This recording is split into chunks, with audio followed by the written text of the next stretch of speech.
So after de Broglie, now we have to study Heisenberg uncertainty principle. अब देखो इस principal की जरूरत क्यों फील हुई, क्योंकि जब डी ब्रॉगली ने बताया कि माइक्रोस्कोपिक पार्टिकल्स जो हैं like electron, proton, neutron, atoms या मॉलिक्यूल्स, इस तरह के पार्टिकल जब मोशन करते हैं तो during their motion they are behaving more as a wave as compared to particles. Particle से ज्यादा वो वेव की तरह बिहेव करते हैं, यानी वहां पर उनके लिए wave motion is more prominent than particle motion. अब अगर वो वेव की तरह अपीयर हो रहे हैं, इट मीन्स कि ऐसे केस में आप उनकी पोजीशन, आप उनके पाथ को ट्रेस नहीं कर सकते, क्योंकि वेव का मतलब क्या होता है कि जब वो डिफ्यूज हो जाती है। वेव का मतलब होता है कि दैट इज इन कंटिन्यूअस और इन स्प्रेडेड फॉर्म, और जब कोई भी चीज स्प्रेडेड फॉर्म में, कंटिन्यूअस फॉर्म में, तो you are not able to localize it like a particle. क्योंकि ये वेव और पार्टिकल में एक बहुत बड़ा डिफरेंस होता है कि वेव को स्पेस में लोकलाइज नहीं किया जा सकता है, पॉइंट आउट नहीं किया जा सकता है कि आपकी वेव यहाँ पर है, बट पार्टिकल को आप पॉइंट आउट कर सकते हो। So this is the difference between wave and particle. अब जैसे डे टू डे लाइफ में क्या है, नॉर्मल सपोज करो कि एक पार्टिकल आपका मूव कर रहा है, आपको डायरेक्शन पता है कि वो मूव करेगा नॉर्थ के डायरेक्शन में, सपोज करो इस डायरेक्शन में, और ये मेरा स्टार्टिंग पॉइंट है ए। यहाँ पर ये एक पार्टिकुलर स्पीड से, स्पीड भी हमें पता है कि सपोज करो 10 मीटर पर सेकंड की स्पीड से ये नॉर्थ के डायरेक्शन में मूव कर रहा है। तो सपोज करो कि आफ्टर हाफ एन आवर आप बता सकते हो कि आपका जो पार्टिकल है वो कहां पर होगा, मे बी ये यहां पर होगा। इट मीन्स कि you can point out, you can trace out the path of the particle in day to day life में। डे टू डे लाइफ में जो भी ऑब्जेक्ट हैं, आप उनके मोशन के पाथ को ट्रेस कर सकते हो। आप ड्यूरिंग द मोशन आप उनके एग्जैक्ट पोजीशन को पॉइंट आउट कर सकते हो कि इतने टाइम के बाद ये पार्टिकल मेरा यहाँ पर होगा। अब ये देखा गया कि यही सेम ट्रीटमेंट आप माइक्रोस्कोपिक पार्टिकल के लिए नहीं कर सकते, यानी आप उनकी एग्जैक्ट पोजीशन या उनके मोशन के पाथ को ट्रेस नहीं कर सकते। जब भी आप ट्रेस करोगे उसमें कहीं ना कहीं उस मेजरमेंट में एरर होगा, और this is called your uncertainty principle. Uncertainty principle का यही स्टेटमेंट है। तो स्टेटमेंट पहले हम लिख लें। इसमें यह कहा गया कि impossible it is impossible to major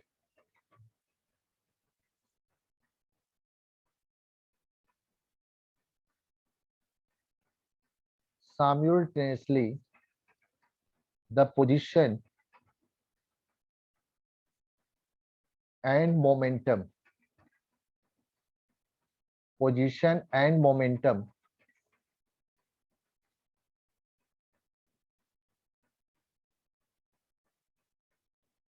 momentum की जगह पर हम स्पीड भी ले सकते हैं, और स्पीड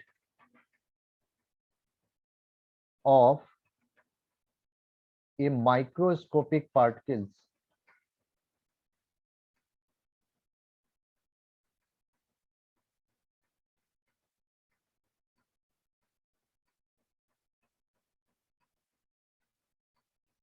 माइक्रोस्कोपिक मूविंग पार्टिकल कर दो विथ सर्टेनिटी और एक्यूरेसी।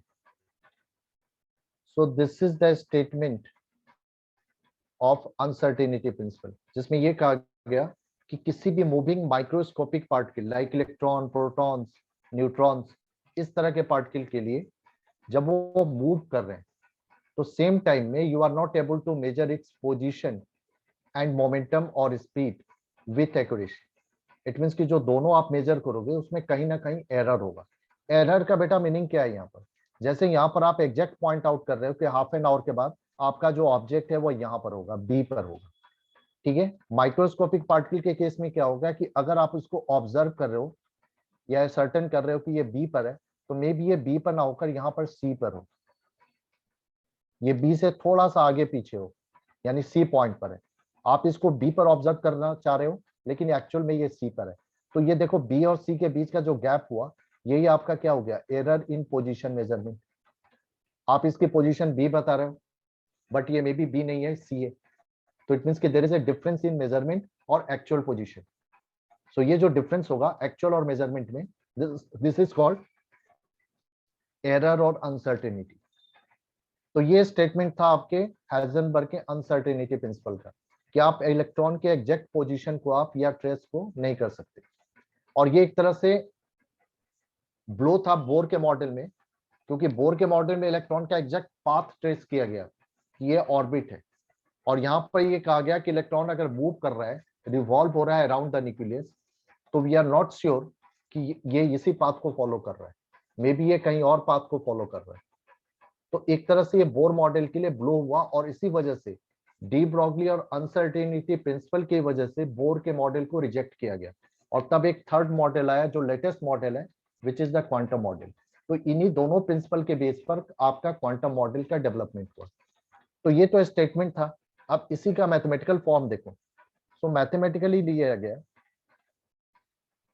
अगर हम इसी स्टेटमेंट को मैथमेटिकली कन्वर्ट करें, तो मैथमेटिकली में कहा गया कि अगर हम मान लेते हैं कि delta x is the error in position measurement, error in position measurement, and delta P is error in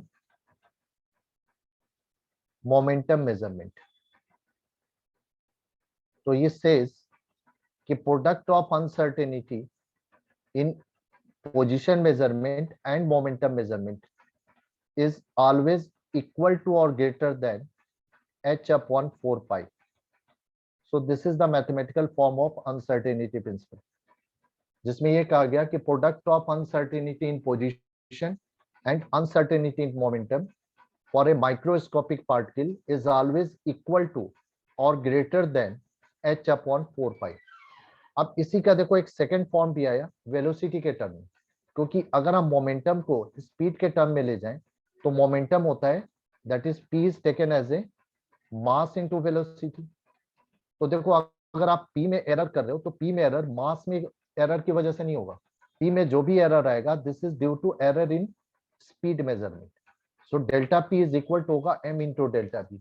अब डेल्टा पी की जगह पर ये वैल्यू डालो, so this is delta x into delta m into delta v is equal to h upon 4 pi is greater than h upon 4 pi. Yes beta. Sir मास में हम लोग error क्यों नहीं ले सकते? मतलब कभी तो मास में भी अनसर्टेनिटी एरर हो सकता है ना? नहीं, मास में ये माना गया कि मास मेजरमेंट में एरर नहीं होगा, क्योंकि मास जो होगा आप मूविंग स्टेट में मेजर नहीं कर रहे हो, मास जो है हम स्टैटिक पोजीशन में मेजर करते हैं, इसलिए मास में एरर नहीं होगा। अगर ओके सर। पार्टिकल मूव कर रहा है उस केस में वो वेव की तरह बिहेव कर रहा है, देन इट विल बी, क्योंकि मास की मेजरमेंट आप मूवमेंट में नहीं करते हो, मोशन में नहीं करते हो, आप स्टैटिक पोजीशन में लेकर कर रहे हो, तो इसलिए मास में एरर नहीं होगा। जो भी एरर मोमेंटम में आ रहा है due to error in speed. ठीक है, अब इसी में देखो आप डेल्टा एक्स इंटू, चूंकि ये श्योर एंड सर्टेन है तो इसको राइट हैंड साइड में भेज दो। यस बेटा। सर ये आपने स्टेटमेंट लिखी है, इसका ये कैसे आई है? Delta X into M into delta V is greater than, वो ये स्टेटमेंट? ये स्टेटमेंट तो ये देखो, ये स्टेटमेंट उन्होंने एक्सपेरिमेंट के बेस पर निकाला था, इसकी डेरिवेशन आपको नहीं करनी है, सिर्फ इसका मैथमेटिकल फॉर्म लेना है। लैंग्वेज में स्टेटमेंट ये लिखनी है, और न्यूमेरिकल पर्पस के लिए या मैथमेटिकली जो स्टेटमेंट है ये, इसकी डेरिवेशन नहीं है, ये उन्होंने एक्सपेरिमेंट से डिराइव किया था कि इतनी मिनिमम वैल्यू होगी h अपॉन 4 पाई। अब वो एक्सपेरिमेंट कौन सा था उसे आपको डिस्कस नहीं करना बेटा, आपका बिल्कुल डाउट सही है कि ये कैसे आया, तो अभी तो आप इसको डायरेक्ट लो कि इतना होगा।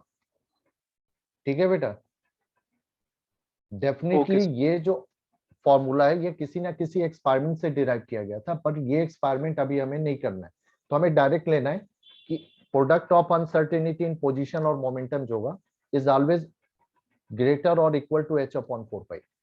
अब इसमें मोमेंटम को कन्वर्ट किया गया स्पीड में, तो मोमेंटम में जो भी एरर होगा due to error in velocity या स्पीड, सो पी को डेल्टा पी को रिप्लेस कर दो एम डेल्टा बी से, तो यहां से एक दूसरा फॉर्म आ जाता है delta X into delta B is greater than or equal to h upon 4 pi m।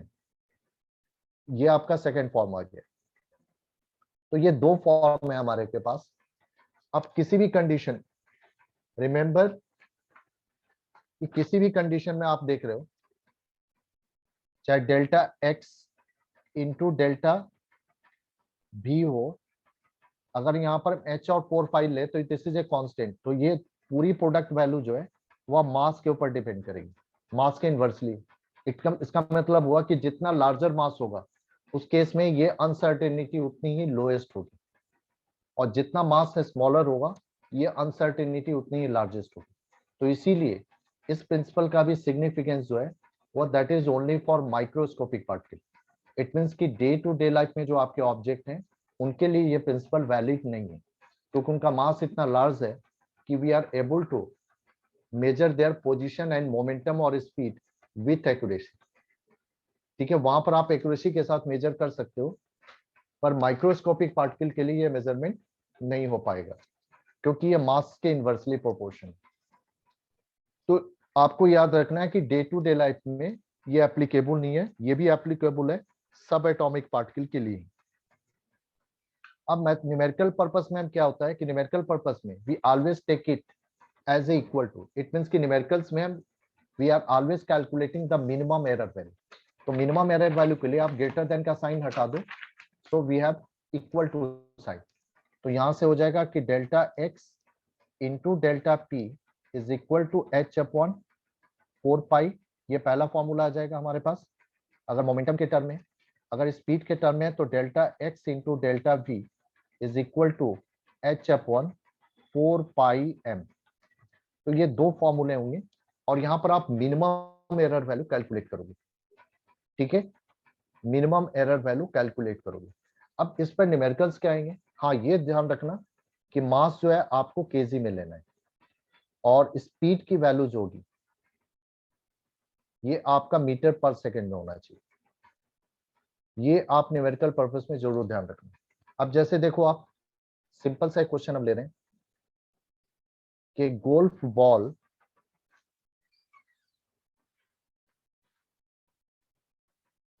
Has mass 40 gram and speed 45 meter per second measured within accuracy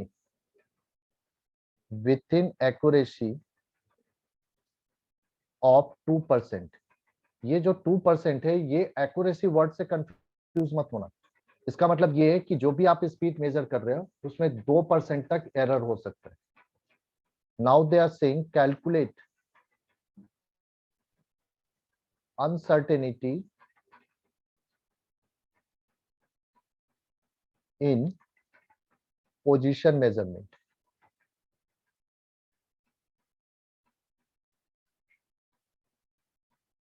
ठीक है, तो यहां पर देखो आपका v दिया हुआ है स्पीड 45 मीटर पर सेकेंड, और इसमें चूंकि अनसर्टेनिटी आपकी 2% है, तो यहां से डेल्टा v जो आप निकालोगे दैट इज 2% ऑफ 45 मीटर पर second.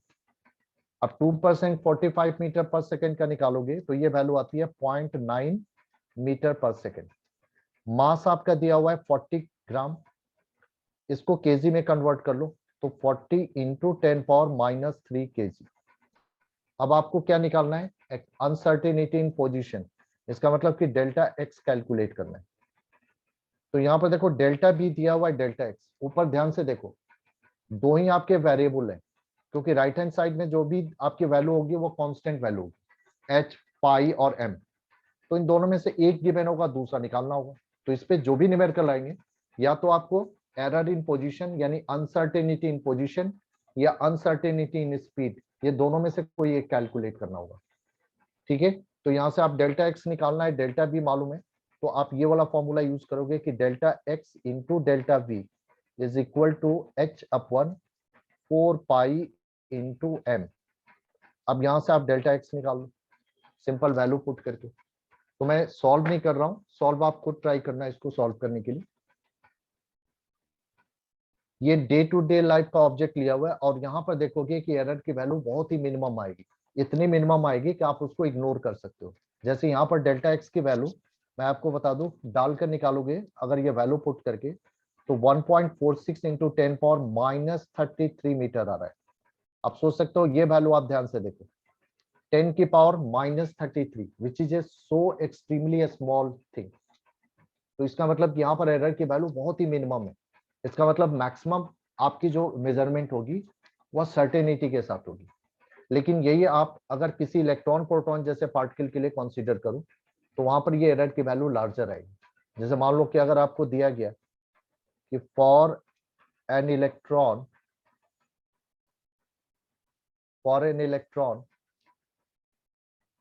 The speed is 40 meter per second, accurate up to 99.99%. What is uncertainty in position of electron? ये एक इलेक्ट्रॉन के लिए क्वेश्चन दिया हुआ है कि एक इलेक्ट्रॉन के लिए स्पीड 40 मीटर पर सेकेंड है, which is accurate up to 99.9%. So what is the uncertainty in position?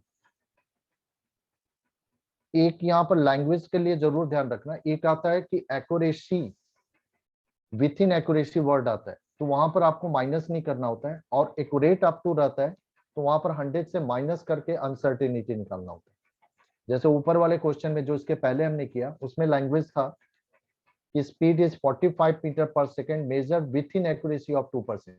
तो वहां पर मेजर्ड विथ इन एक्यूरेसी जो होता है वो बेसिकली अनसर्टेनिटी होती है। वहां पर कंफ्यूज मत होना कि एक्यूरेसी का मतलब एक्यूरेट है, कि 2% एक्यूरेट है और 98% अनएक्यूरेट है, ये नहीं है। वहां पर अगर मेजर विथ इन एक्यूरेसी होगा तो इसका मतलब वो अनसर्टेनिटी है, यानी वो 2% के रेंज में एक्यूरेट है, यानी 2% उसमें एरर है।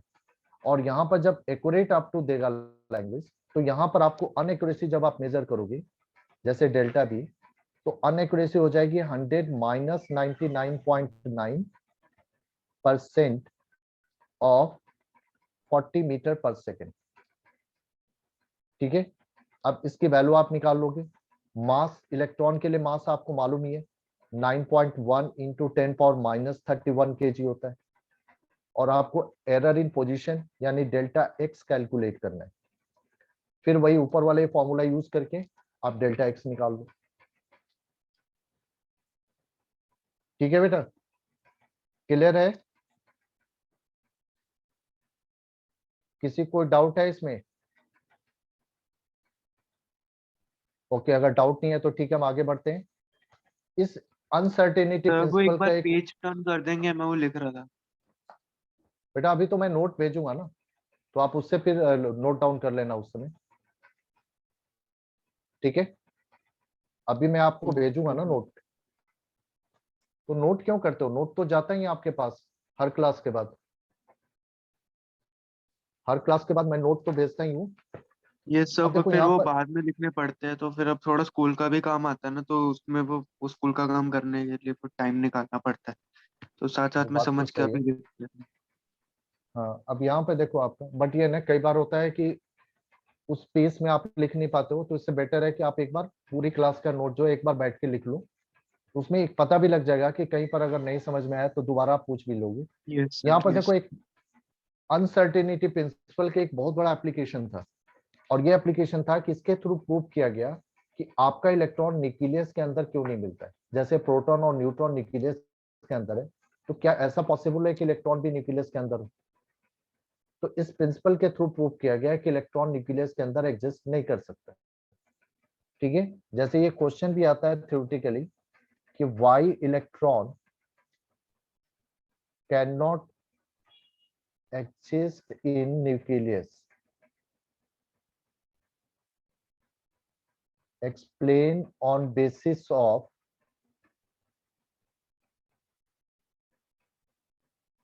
uncertainty principle।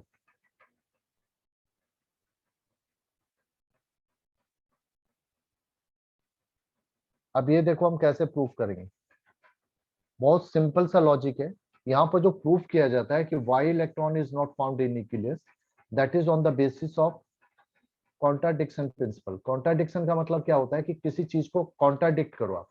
जो आपको यस प्रूफ करना है पहले आप उसको नो मान लो, अगर नो प्रूफ करना है तो पहले उसको यस मान लो, ठीक है, और यस मानकर एंड में दिखाओ कि दिस इज नो। तो यहाँ पर हम इसको कॉन्ट्राडिक्शन प्रिंसिपल के बेसिस पर, कॉन्सेप्ट के बेस पर प्रूव करेंगे। इट मींस कि first of all we assume कि आपका इलेक्ट्रॉन न्यूक्लियस में। अब यहाँ पर मैं एक और पॉइंट कर दूं कि क्यों ऐसा होता है कि माइक्रोस्कोपिक पार्टिकल के लिए एग्जैक्ट पोजीशन मेजर नहीं हो सकती, और डे टू डे लाइफ में जो ऑब्जेक्ट है उनके लिए एग्जैक्ट पोजीशन आप मेजर कर सकते हो। तो एक बहुत ही सिंपल सा है कि जो सारी मेजरमेंट जो होती है वो रेडिएशन के थ्रू होती है।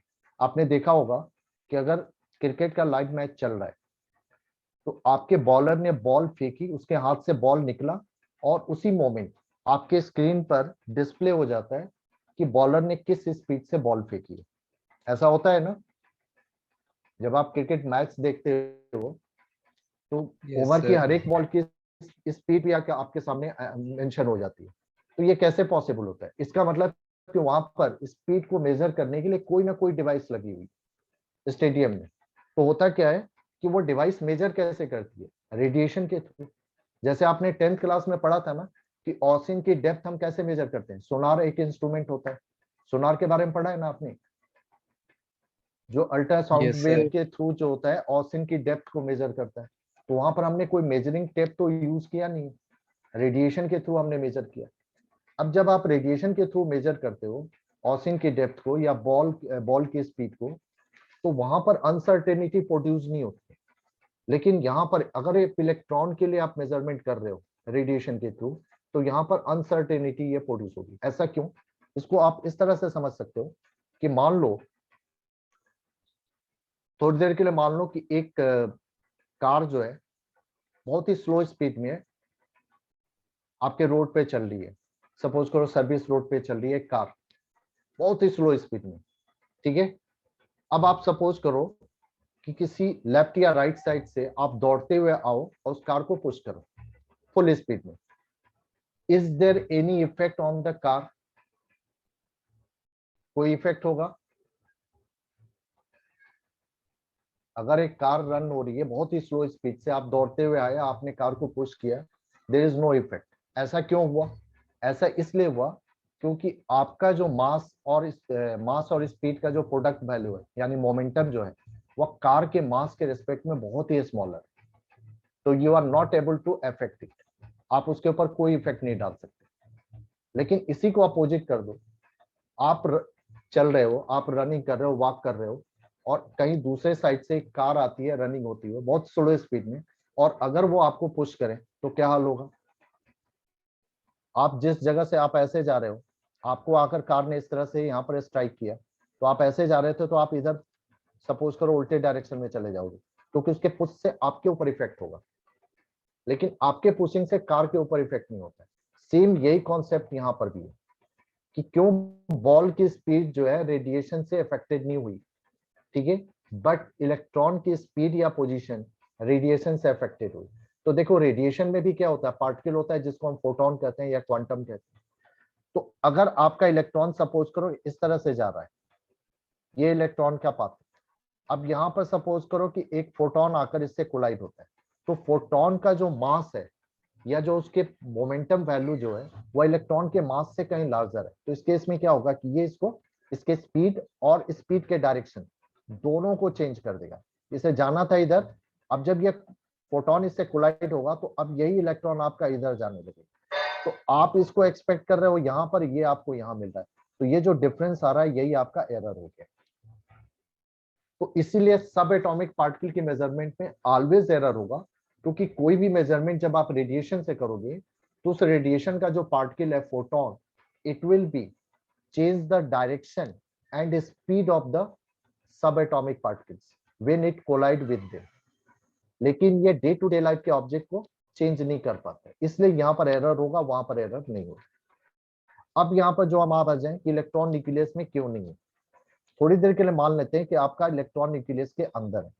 तो यहाँ पर हम एज्यूम करेंगे कि let electron is present in nucleus, जो मैंने आपको बताया था ना कॉन्ट्राडिक्शन, तो सबसे पहले हम यस मान लेते हैं और एंड में प्रूव करेंगे कि ये नहीं हो सकता। तो पहले हमने मान लिया कि Excuse me, sir. Electron, yes बेटा,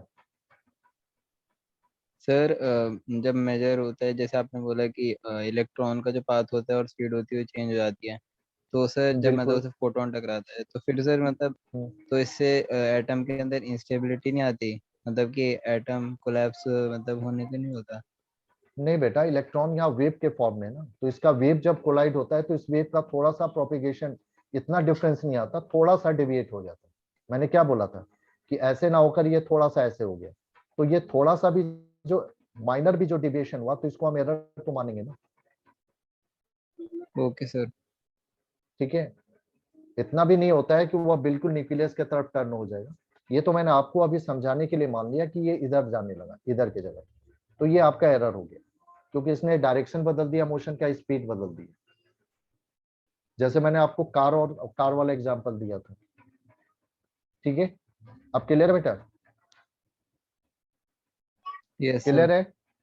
अब यहाँ पर मान के चलो कि आपका इलेक्ट्रॉन न्यूक्लियस के अंदर है। मान लेते हैं कि थोड़ी देर के लिए इलेक्ट्रॉन न्यूक्लियस के अंदर सेंटर पॉइंट पर है, यहाँ पर मेरा इलेक्ट्रॉन, ये इसकी एक्चुअल पोजीशन। अब सपोज करो कि एक्चुअल पोजीशन यहाँ पर है, बट मे बी जब हम मेजर कर रहे हैं तो ये पोजीशन यहाँ ना होकर यहाँ तक आ सकती है मैक्सिमम, यहाँ हो सकता है, यहाँ हो सकता है। मैक्सिमम कितना एरर होगा, क्योंकि विथ इन द न्यूक्लियस यहाँ पे इसके पोजीशन मेजर करोगे, तो विथ इन द न्यूक्लियस अगर आप मेजर करोगे तो ये जो मेजरमेंट होगा इसमें मैक्सिमम एरर होने के जो चांसेस होंगे that is equal to either radius of the nucleus और डायमीटर ऑफ द न्यूक्लियस। तो यहाँ पर मैक्सिमम जो एरर होगा, maximum error in position is equal to हम ले सकते हैं रेडियस और डायमीटर ऑफ द न्यूक्लियस। अगर आप यहां पर ले रहे हो तो इक्वल टू डायमीटर हो सकता है, यही हो सकता है ना, क्योंकि मेजरमेंट तो आप न्यूक्लियस के अंदर कर रहे हो। तो मैक्सिमम आपके पोजीशन में एरर कितना होगा, क्या आपने उसको यहाँ पर रखा हुआ है, मे बी वो मुझे यहाँ पर फील हो रहा है, तो मतलब मैक्सिमम एरर रेडियस के इक्वल होगा, रेडियस ऑफ न्यूक्लियस की। यस बेटा, एग्री हो? Yes sir. हाँ जी, तो मैक्सिमम एरर जो होगा वो equal to radius of nucleus होगा। तो यहाँ से डेल्टा एक्स की वैल्यू जो होगी वो इक्वल टू रेडियस या डायमीटर ऑफ न्यूक्लियस ले सकते हो, जो जनरली 10⁻⁻15 के रेंज में होता है, यानी इतना मीटर होता है डायमीटर या रेडियस न्यूक्लियस का। तो ये आपकी डेल्टा एक्स वैल्यू होगी इलेक्ट्रॉन के लिए। ठीक है, अब इस बेसिस पर कैलकुलेट करो डेल्टा वी। तो डेल्टा वी कैसे कैलकुलेट करेंगे, फॉर्मूला लगाएंगे कि delta X into delta V is equal to h/4 pi into M. ठीक है, तो यहां से हम डेल्टा वी निकालेंगे। सो delta V is equal to होगा h/4 pi M into delta X. अब ये सारी वैल्यू यहां पर डाल दो। Delta V is equal to H Planck constant है, इसकी वैल्यू क्या हो जाएगी 6.62 into 10⁻⁻34 divided by 4 into pi की वैल्यू 3.14, मास आपका क्या हो जाएगा 9.1 इंटू 10⁻⁻31 इंटू डेल्टा एक्स आपका 10⁻⁻15।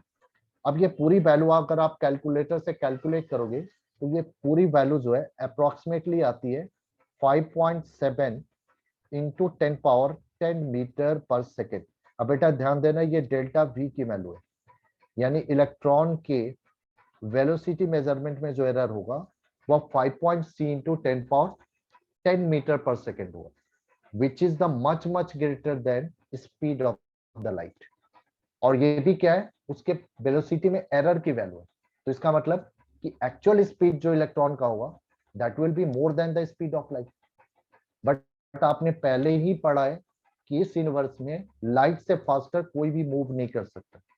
तो यहाँ पर आपका कॉन्ट्राडिक्शन होता है कि अगर आप इलेक्ट्रॉन को न्यूक्लियस के अंदर लेते हो तो इसकी मोशन जो वैल्यू होगी, जो मूवमेंट वैल्यू होगी, वह लाइट के स्पीड से भी ज्यादा होगी, और इतनी स्पीड के साथ ये न्यूक्लियस के अंदर एग्जिस्ट नहीं कर पाए। तो इसका मतलब कि आपका एजुम्पशन जो है वह सही नहीं है, करेक्ट नहीं है। तो इसका मतलब इलेक्ट्रॉन न्यूक्लियस में नहीं हो सकता। ठीक है, तो चूंकि आपके डेल्टा बी की value is coming much greater than speed of light, speed of light which is not true, which cannot be possible, जो कि पॉसिबल नहीं है। तो therefore, क्योंकि कोई भी मैटर लाइट से फास्टर स्पीड नहीं कर सकता, तो therefore our assumption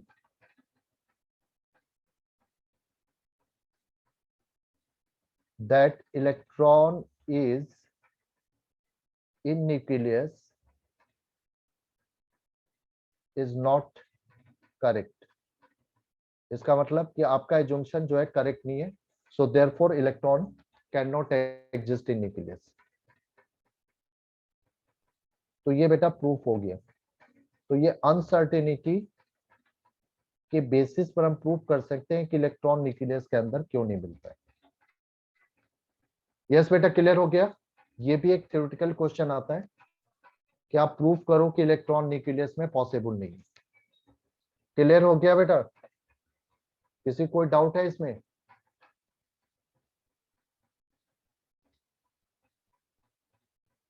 हाँ बेटा, बता क्यों नो नहीं रहे सर। हो? सबको समझ में आ गया? आर्यन? यस बेटा, हैव यू अंडरस्टैंड इट?